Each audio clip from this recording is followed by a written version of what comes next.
ये कहानी है लाहरू वीर जी की, जो सिर्फ देवता नहीं बल्कि बुशहर रियासत की आत्मा माने जाते हैं लोगों के लिए। लाहरू वीर जी सिर्फ आस्था का नाम नहीं, वो एक जीवित शक्ति है जिनकी दैवीय ताकत के किस्से आज भी पहाड़ों में गूंजते हैं।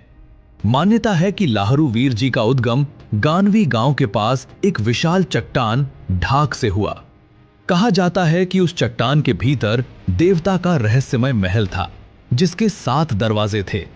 लेकिन कहानी का असली मोड़ तब आया जब इतिहास और आस्था आमने सामने खड़े हुए। यह था बुशहर का महायुद्ध, जो लोक कथाओं के अनुसार सुंगरी बहाली मैदान में लड़ा गया। बुशहर का लक्ष्य था नावर रोहड़ू क्षेत्र पर अधिकार। एक तरफ थी बुशहर की सेना और दूसरी तरफ रोहड़ू की सेना, जो उस समय की सबसे आधुनिक बंदूकों से लैस थी। यह सिर्फ युद्ध नहीं था, यह थी आस्था बनाम तकनीक की टक्कर। और तभी हुआ चमत्कार।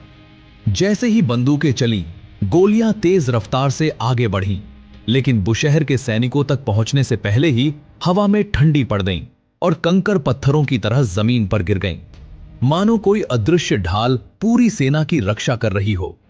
कहा जाता है यह वही पल था जब लाहरू वीर जी ने अपना वचन निभाया और बुशहर को विजय दिलाई।